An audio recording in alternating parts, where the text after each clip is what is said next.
Hardline Muslims trying to enforce Sharia law in London, from abstention to amputation. RT's Laura Emmett's been hearing how they want to instill their tough code on the capital. So we are here to tell you that Islam and the Sharia is unstoppable in Europe. Stoning for adultery, cutting off hands for stealing, death for renouncing Islam. This group of men is trying to enforce Sharia law in the UK. They've started a campaign to make certain areas of London and other cities Islamic law-controlled zones, starting with Walthamstow, East London. Muslims will be commanding good and forbidding evil, presenting Islam as an alternative to the Muslim and the non-Muslim community. Ultimately, we believe that Muslims can live together, trade according to the Sharia, resolve their problems according to the Sharia, and even police themselves to a large extent. Hopefully one day to have Islamic Emirates which will have authority locally, security locally, and even provide welfare locally. Chowdhury and his friends are fly-posting parts of London with large Muslim populations. They want to ban drinking, gambling and playing music. And they say they've got bands of young men ready to patrol and enforce Sharia law by any means.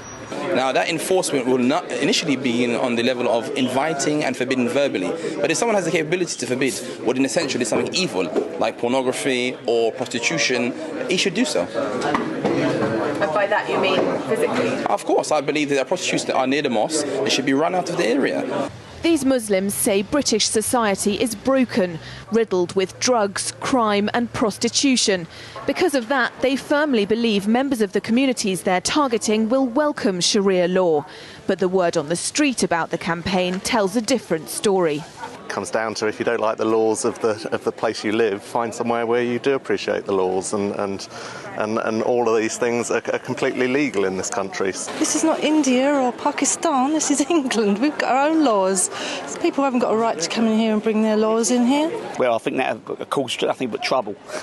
Councillor Martin Easom agrees, saying this could destroy community cohesion. We've got squads going around the borough taking down the posters as soon as they put up, because we do not want these posters around our borough. They do not represent the views of our borough, and they have no place in Waltham Forest. Citizen equality campaigners say the Sharia supporters shouldn't be considered a religious movement, but a far-right political organisation with a poster campaign designed to divide and conquer communities.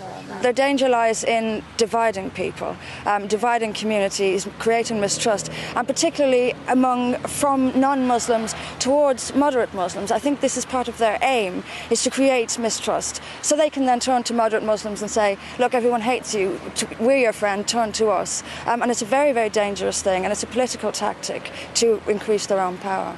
Undeterred by opposition, Chowdhury and his group plan what they see as the beginning of an Islamic emirate, not just in the UK, but all over Europe.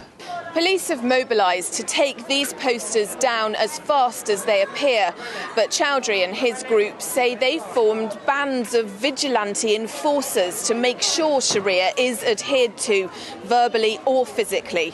And in other parts of London, women have already been harassed for not covering their heads.